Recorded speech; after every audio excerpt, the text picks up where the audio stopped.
Hello everyone, कैसे हैं आप सब लोग। तो आज मैं आपके लिए पैसे छाटने की ट्रिक लेकर के आई हूँ। और ये आपका चाहे हिंदी का पैसेज हो, संस्कृत का हो, उर्दू का हो, इंग्लिश का हो, यानी आपकी जो दो लैंग्वेज होती हैं, तो आप इस ट्रिक को अपनी सभी लैंग्वेज में अप्लाई कर सकते हो, चाहे आपकी कोई सी भी लैंग्वेज हो। तो ट्रिक मैं बताऊंगी आपको, वीडियो को लास्ट तक अवश्य देखना। और साथ ही साथ मैं आपको 3 ट्रिक बताऊंगी, जो भी आपको अच्छी लगे उसे आप फॉलो कर सकते हो। और साथ ही साथ जो मैं सबसे पहले आपको ट्रिक बताऊंगी, उस ट्रिक से आप एक तो पैसेज को कम समय में छांटोगे, और साथ ही साथ आपका प्रश्न भी 100% सही होगा। और पोएम से आपको किस तरीके से प्रश्न छांटने हैं उसे भी मैं सिखाऊंगी।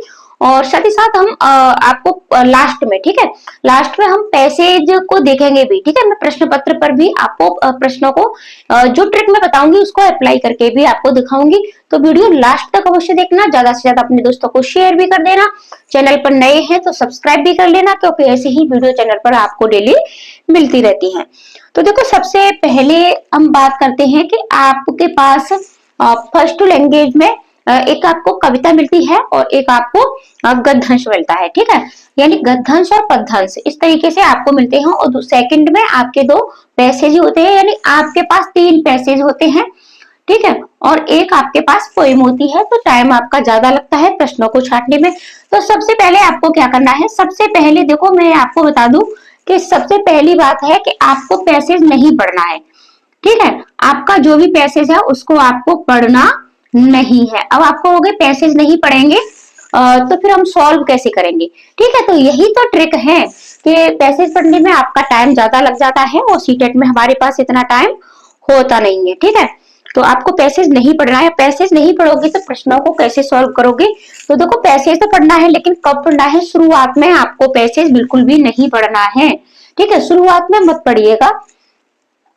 आपको ये कब पढ़ना है, सबसे पहले आपको प्रश्न पढ़ने हैं, ठीक है। आपको प्रश्न पढ़ने हैं। अब प्रश्न क्यों पढ़ने हैं, क्योंकि आपके वैसे तो ग्रामर बेस कुछ नहीं पूछा जाता है, लेकिन आपके प्रश्नों में आपने अपनी वाइक्यू की प्रैक्टिस की होगी, नहीं की है तो अभी आप ये सारी चीजें देख सकते हो, अभी टाइम है आपके पास। कि देखो, एक तो आपके यानी व्याकरण से, ठीक है, ग्रामर बेस चाहे आपका इंग्लिश हो, संस्कृत हो, चाहे हिंदी हो, सब में व्याकरण बेस आपके 2 से 3 प्रश्न पूछे जाते हैं। यानी 2 पोएम में पूछ लिए जाते हैं, 2 आपके पैसेज में पूछ लिए जाते हैं, आपके 4 प्रश्न बनते हैं। तो इन 4 प्रश्न के लिए आपको पैसेज क्यों पढ़ना है, ठीक है। ये 4 प्रश्न जो आपके ग्रामर के आते हैं, जैसे कि आपका उपसर्ग पूछा जाता है, कारक से प्रश्न बनते हैं, आपका प्रत्यय से प्रश्न बनता है, ठीक है। कभी कभी आपसे संधियां पूछ ली जाती हैं, ठीक है। और कभी कभी आपसे अलंकार पूछ लिए जाते हैं, और विलोम भी पूछ लिए जाते हैं, ठीक है। और यही सारी चीजें आप इंग्लिश में भी अप्लाई कर सकते हो, जैसे आपका अपोजिट वर्ब हो गया, ठीक है। और आपकी ये सारी चीजें, ठीक है, कारक प्रत्यय, ये सारी चीजें आपकी इंग्लिश में भी होती है, संस्कृत में भी होती है, उर्दू में भी होती है। और छोटे छोटे टॉपिक आपको, अगर आपने ग्रामर बेस नहीं भी क्लियर किए तो देखो, मान के चलिएगा दोनों लैंग्वेज से आपके 3-3 प्रश्न भी अगर ग्रामर बेस पूछे जाते हैं तो आपके 6 प्रश्न होते हैं। तो ग्रामर का एक बार रिवीजन अवश्य कर ले, ठीक है। संधि क्या है, अलंकार क्या है, समास क्या है, उपसर्ग क्या है, ठीक है। अगर आपने नहीं पढ़ा है, वैसे तो ये सारी चीजें सबको अच्छे से आती हैं, इनको पढ़ने की जरूरत नहीं होती है, ठीक है। विलोम शब्द हैं आपके, और आपके सिनोनिम्स होते हैं, ठीक है, समानार्थी शब्द होते हैं, ये सारी चीजें पूछी जाती हैं आपके व्याकरण। तो सबसे पहले आप प्रश्न देखिएगा, और जो भी व्याकरण के शब्द हैं आप उनको कर सकते हो, ठीक है। या फिर किसी का अर्थ पूछ लिया जाता है आपसे कि इसका अर्थ क्या है, इसका भाव क्या है, तो भाव के लिए भी आपको पैसेज नहीं पढ़ना है। और आपको उपसर्ग पूछा गया है, कारक पूछा गया है, संधि पूछी गई है, यानी आपके जो ग्रामर बेस्ड टॉपिक हैं, तो इसके लिए आपको पैसेज पढ़ने की जरूरत नहीं है। तो इसलिए आप सबसे पहले इन प्रश्नों को सॉल्व कर लीजिएगा। इसके बाद आपको क्या करना है कि इसके बाद भी आप प्रश्न पढ़िए, और उस प्रश्न में आपको कोई भी एक शब्द ऐसा मिलेगा, ठीक है, कोई भी एक शब्द ऐसा मिलेगा, एक कीवर्ड ऐसा मिलेगा जिससे उस पैसेज से रिलेटेड होगा, ठीक है। तो पैसेज से पढ़ के आप इस तरीके से कर लीजिए, या फिर आप ऐसा करिएगा कि एक बार पैसेज पढ़िएगा, प्रश्नों को आपने पढ़ ही लिया है, और आपको जो भी महत्वपूर्ण, यानी यहाँ से कीवर्ड्स निकाल के और पैसेज के नीचे अंडरलाइन करते जाइएगा, ठीक है। दूसरी ट्रिक ये है आपकी, पहली तो यही होगी कि पहले हमने ग्रामर बेस्ड प्रश्नों को कर लिया, और दूसरे में ठीक है यहाँ से प्रश्नों को पढ़ लिया है और एक शब्द लीजिएगा और पैसेज में इस शब्द को देखिएगा। ठीक है, इस शब्द को देखिएगा, अभी हम पैसेज छाटेंगे तब मैं आपको बताऊंगी, और इस शब्द से आपको तुरंत ही उस प्रश्न का उत्तर मिल जाएगा, तो आप कर सकते हो। फिर आपकी एक और ट्रिक है, और ये दूसरी ट्रिक है। इस दूसरी ट्रिक के लिए आपको क्या करना है कि यहाँ आपको सबसे पहले पैसेज ही पढ़ना है। ठीक है, आपका जो भी पैसेज है, हिंदी का है, इंग्लिश का है, जो भी आपकी लैंग्वेज है उसको पढ़िएगा, और इतने आप परिपक्व होते हो, मैच्योर होते हो, समझ है आप में कि जहां से आपको लगी, ठीक है, यहाँ भी आपको इम्पोर्टेंट, ठीक है, महत्वपूर्ण टॉपिक आपको देखना है। तो जो भी आपको इम्पोर्टेंट टॉपिक लगता है कि यहाँ से प्रश्न बन सकता है, उसके नीचे पैसेज के नीचे अंडरलाइन करते हुए एक बार ही आपको पढ़ना है, बार बार पढ़ने की आपको कोई भी जरूरत नहीं है, तो एक बार ही पढ़िएगा। फिर प्रश्नों में आप देखिएगा कि आपने जो भी अंडरलाइन की है वहां से प्रश्न आपको तुरंत मिल जाते हैं। ठीक है, प्रश्न आपको क्या होता है, प्रश्न आपको तुरंत मिल जाते हैं। अब बात कर लेते हैं देखो पोएम की। पोएम में क्या होता है कि पोएम में आपको जब भी आप पोएम पढ़े, ठीक है, आपकी हिंदी में लिखते हैं कविता, ठीक है, चाहे इंग्लिश की हो चाहे आपकी हिंदी की हो, ठीक है। तो अगर आप पोएम पढ़ते हो सेकंड लैंग्वेज, अगर आपने संस्कृत ली है, वहां आपको पोएम नहीं मिलेगी, ठीक है, यहाँ आपको कविता नहीं मिलेगी। सेकंड लैंग्वेज में ये आपकी नहीं पूछी जाती है, सिर्फ और सिर्फ आपके पैसेज होते हैं। ठीक है, अगर आपने हिंदी इंग्लिश ली है तो हिंदी में मिलेगी, अगर फर्स्ट लैंग्वेज हिंदी लिया है, अगर आपने फर्स्ट लैंग्वेज इंग्लिश ली है तो इंग्लिश में मिलेगी। आपकी जो भी फर्स्ट लैंग्वेज है उस फर्स्ट लैंग्वेज में आपको मिलेगी। तो ज्यादातर बच्चे फर्स्ट लैंग्वेज हिंदी ही पढ़ते हैं, तो यहाँ आपको कविता मिलेगी।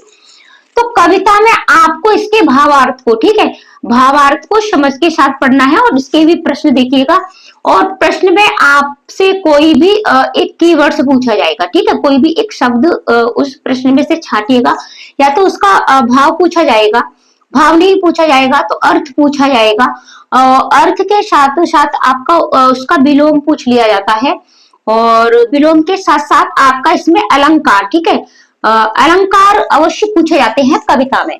कविता में आपके अलंकार पूछ लिए जाते हैं, ठीक है। तो ये सारी चीजें आपको यहाँ कविता में, तो इसके थोड़े भाव को पढ़ते हुए आपको जाना है। अभी हम एक कविता पढ़ेंगे और किस तरीके से आपको प्रश्नों को छाटना है।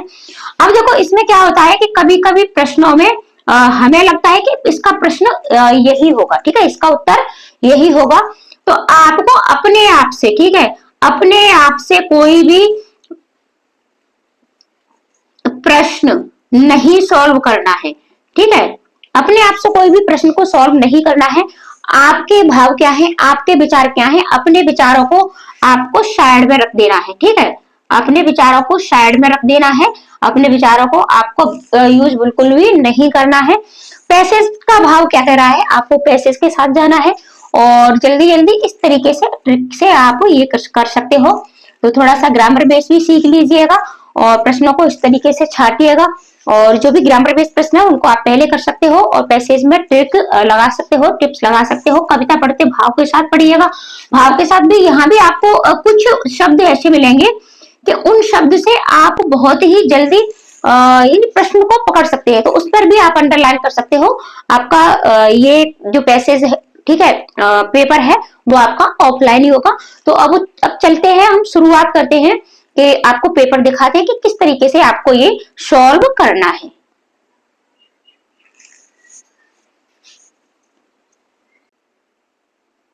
तो अब मैं आपको तीनों ही ट्रिक से इस पैसेज से आपको प्रश्न छाटना सिखाऊंगी, ठीक है, कविता से भी सीखेंगे और पैसेज से भी सीखेंगे, दोनों से ही सीखेंगे, तो लास्ट तक अवश्य बने रहें।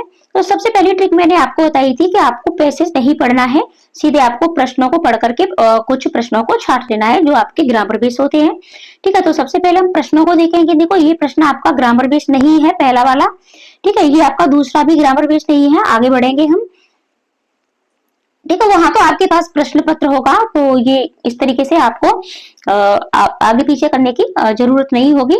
तो देखो आपके प्रश्न 95 से शुरू हो गया है, ठीक है, ग्रामर बेस आपका 95 से शुरू है। तो इसको हम देखते हैं कि इनमें से कौन सा शब्द समूह से भिन्न है। अब इस शब्द के लिए आपको पैसेज पढ़ने की कोई भी जरूरत नहीं है। तार्किक है, स्वाभाविक, साहित्यिक, अभिव्यक्ति। तो आप देख रहे हो तर्क का भी मतलब तर्क भी किससे संबंधित है, मनुष्य से संबंधित है, मनुष्य के स्वभाव से, स्वभाव तो है ही, और अभिव्यक्ति भी मनुष्य ही करता है। लेकिन साहित्य ये किताबों से संबंधित हो गया, तो यही आपका राइट आंसर हो गया। इसका आंसर आपको पैसेज में नहीं मिलता, ठीक है। तो इसके लिए आपको पैसेज पढ़ने की कोई जरूरत नहीं है। तो सबसे पहले आप प्रश्नों में जो भी ग्रामर वाले प्रश्न है उनको आपको छांट लेना है। देखो दूसरा है कि आज की तालीम में भी इसी दौर में साथ दे रही है वाक्य में निपात। अब देखो इसमें आपसे निपात पूछा गया है, और ये सारी चीज मैंने आपको पहले बता भी दी है कि संधि, उपसर्ग, प्रत्यय, कारक, निपात।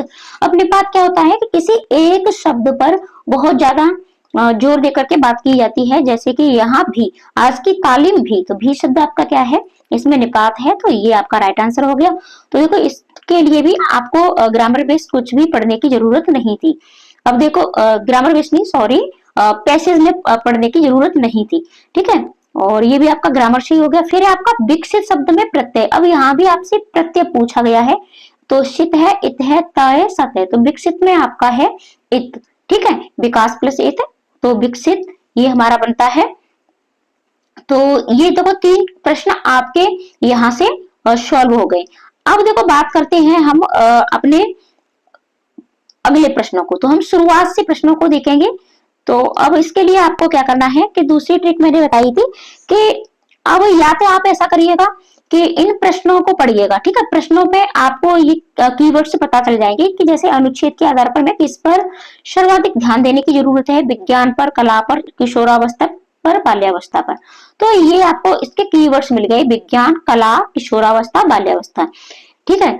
और दूसरा है आपका अनुच्छेद के अनुसार गणित, भूगोल, इतिहास आदि विषय तर्क प्रदान है, भाव प्रदान है, कला प्रदान है, बोध प्रदान है, ठीक है। तो कुछ बच्चे तो इनको अपने आप से भी कर सकते हैं कि देखो गणित, भूगोल, इतिहास ये सभी आपके कैसे हैं, तो ये तर्क प्रधान होते हैं, ठीक है। गणित तो तार्किक ही होता है, तो लेकिन फिर भी आपको ये क्या है कि आपको अपने विचार नहीं रखने हैं, ठीक है। यही चीज मैंने आपको बताई थी कि अब देखो आपको यहाँ अपने विचार नहीं रखने हैं, आपको ये कीवर्ड्स से और इसमें आपको अपने प्रश्नों को छांट लेना है। तो अब आप या तो आप कीवर्ड्स इनको देख लीजिएगा, या फिर यहाँ ना देख करके आप प्रश्न को, तीसरी ट्रिक बताई थी कि आप एक बार पैसेज पूरा पढ़ें, और जहां से भी आपको लगे कि प्रश्न यहाँ से बन सकता है उस पर आप अंडरलाइन करें, और आप प्रश्न भी पढ़ना चाहें तो प्रश्न भी पढ़ सकते हो। तो देखो अब हम थोड़ा सा पैसेज को पढ़ेंगे। आधुनिक शिक्षा का नतीजा हमने देख लिया, हमने उस शिक्षा का नतीजा भी देख लिया जिसमें विकसित विज्ञान का सबसे महत्वपूर्ण स्थान है, जिसके कारण व्यक्ति को कहीं भी या कितना भी मिलने के बावजूद तृप्ति नहीं होती। यानी विकसित विज्ञान से क्या है, मनुष्य को तृप्ति नहीं होती। इसका कारण यही है कि शिक्षा के स्वाभाविक और आवश्यक अंगों को छोड़कर हमने ऐसे विषयों पर ध्यान दिया जो मनुष्य का एक तरफा विकास करता है, ठीक है। यानी कि एक ऐसे विषयों को चुना है जो मनुष्य का क्या करते हैं, एक तरफा विकास करते हैं, जिनके कारण व्यक्तित्व से बड़ा भाग अतृप्त रह जाता है। बाल्यावस्था में भी कला शिक्षा को अभी तक उचित स्थान नहीं मिला है। जहां मिलता भी है वहां बच्चा 11-12 वर्ष का होते होते शिक्षा क्रम से कला प्रवृत्तियों को निकाल दिया जाता है, ठीक है। यानी यहाँ कला के बारे में बात की जा रही है कि जो कला प्रवृत्ति होती है उसको हम हटा देते हैं। हमारा अनुभव हमें बताता है कि हर व्यक्ति 11 साल की उम्र के बाद किशोर अवस्था और उसके बाद भी सारे जीवन काल तक किसी न किसी कला प्रवृत्ति को अपने भाव प्रकट का जरिया बनाए रख सकता है। आज के सभी विषय जिन पर हम अपनी एकमात्र श्रद्धा रखते हैं, जैसे गणित, भूगोल, इतिहास, रसायन शास्त्र, यहाँ तक कि साहित्य भी जिस तरह पढ़ाए जाते हैं, उन सब की बुनियाद तार्किक है। देखो ये प्रश्न अभी हमने पढ़ा था, तो इन सब की बुनियाद कैसी है, तार्किक है। तो हमें तुरंत इसका आंसर मिल गया। देखो इस वाले प्रश्न का आंसर मिल गया कि अनुच्छेद के अनुसार गणित, भूगोल कैसे हैं, तो तर्क प्रदान है। आगे बढ़ेंगे हम, और इन पर एकमात्र जोर देने के कारण कला प्रवृत्तियां जो भावना प्रधान होती हैं पाठ्यक्रम से करीब करीब निकल जाती हैं। ये प्रवृत्तियां केवल पाठ्यक्रम से ही नहीं निकल पाती, बल्कि इन तार्किक विषयों को महत्व देने के कारण व्यक्ति के दिमाग से भी बिल्कुल निकल जाती हैं। और किशोर अवस्था को इस तरह गलत रास्ते पर ले जाने का तरीका भयानक हो रहा है। सभ्यता रोज ब रोज बेढब होती जा रही है। सभ्यता क्या होती जा रही है, बेढब होती जा रही है। व्यक्ति का गलत विकास हो रहा है, उसका मानस अस्वस्थ है, परिवार दुखी है, समाज में फूट पड़ी है, दुनिया पर विध्वंस करने का ज्वर चढ़ा है। इन भयानक अवस्थाओं को हमारा ज्ञान विज्ञान सहारा दे रहा है। आज की तालीम भी इसी दौड़ में साथ दे रही है। ठीक है, ये हमने पैसेज पढ़ लिया। अब इसको हम थोड़ा सा छोटा करके और प्रश्नों को सॉल्व करेंगे। अब देखो, अनुच्छेद के आधार पर हमें किस पर सर्वाधिक ध्यान देने की जरूरत है? तो विज्ञान का तो विरोध ही कर रहा है। ठीक है, और किशोरावस्था पर, बाल्यावस्था पर, तो राइट आंसर है कला प्रवृत्ति पर। यानी कला प्रवृत्ति से जो ठीक है मानसिक विकास होता है तो वो बहुत अच्छा होता है। दूसरा हमने ये कर ही लिया था, तर्क प्रदान। ठीक है, अब हम अगला प्रश्न देखेंगे कि ज्ञान विज्ञान को बहुत अधिक महत्व देने के कारण क्या हो रहा है? उन्नति कर रहा है, समाज का विभाजन हो रहा है, व्यक्ति सृजन की राह पर है, विध्वंस। तो राइट आंसर आपका विध्वंस। देखो, और यहाँ आप देख सकते हो, यहाँ हमने इसको देखो, ये दुनिया और ध्वंस करने का जोर चढ़ा है। ठीक है, इस तरीके से आपको ये सारी चीजें बहुत ही जल्दी जल्दी मिलेंगी। यहाँ तो आपका टाइम लग रहा है क्योंकि यहाँ हम आपको थोड़ा दरस समझाते हुए ये बता रहे हैं। किशोरावस्था तार्किकता की प्रधानता और भाव के अभाव में किसका रास्ता अपना रही है? पतन का, ज्ञान का, प्रगति का, कर्म का। तो पतन का अपना रही है। अनुच्छेद के आधार पर कहा जा सकता है कि आधुनिक शिक्षा का नतीजा सुखद है, दुखद है, औसत है, पता नहीं है। तो ये आपका दुखद ही हो गया है। ठीक है, आधुनिक शिक्षा में किस विषय को सर्वाधिक महत्व दिया जाता है?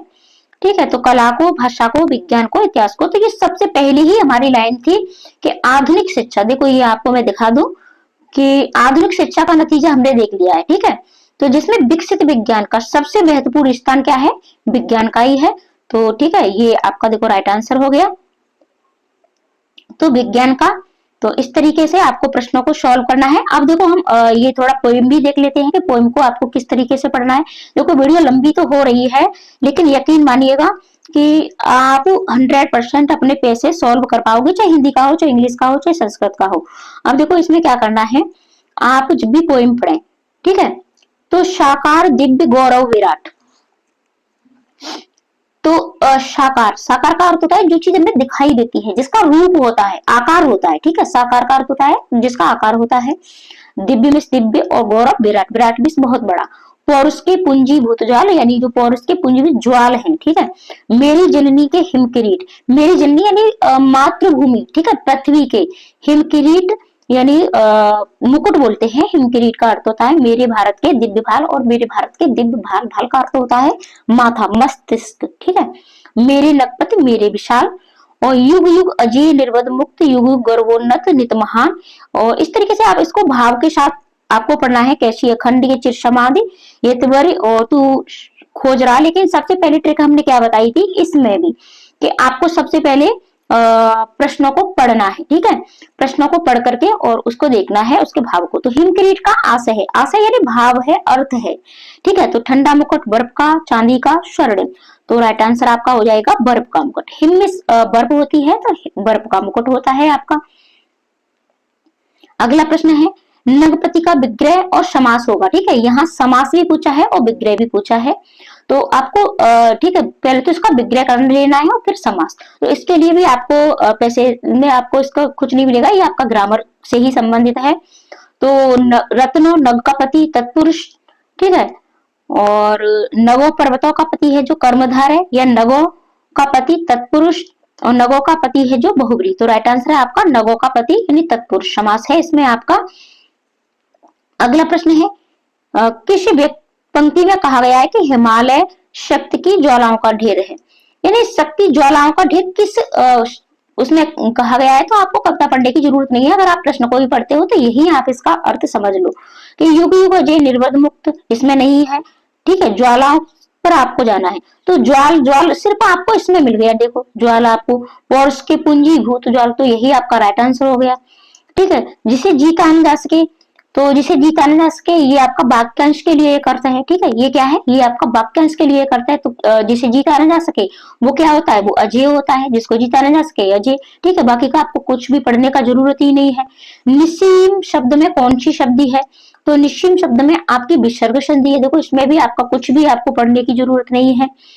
हिमालय को यतिवर कहकर संबोधित किया गया है क्योंकि वो भारत का प्रेरी है, स्वामी है और समाधि में लीन है। समस्या, देखो समस्या नहीं ढूंढ रहा है, तो इसका भी राइट आंसर है आपका कि वह मतलब यति वर कहते हैं कि समाधि में लीन को। ठीक है, तो समाधि में लीन को यतिवर कहते हैं, तो वो समाधि में लीन है। तो इस तरीके से आपको प्रश्नों को छांटना है और ये आपके प्रश्न है। तो तो ये आपके प्रश्न किसके हैं, ये आपके पेडागोजी के प्रश्न है। तो पेडागोजी की भी ट्रिक में जल्दी से ही आपको दूसरी वीडियो मिलेगी। आज के लिए इतना ही। तो आशा करती हूँ वीडियो आपको अच्छी लगी होगी, ज्यादा से ज्यादा इसको शेयर भी कर देना। मिलते हैं ऐसी ही ट्रिक और टिप्स की अगली वीडियो में। आज के लिए इतना ही, धन्यवाद।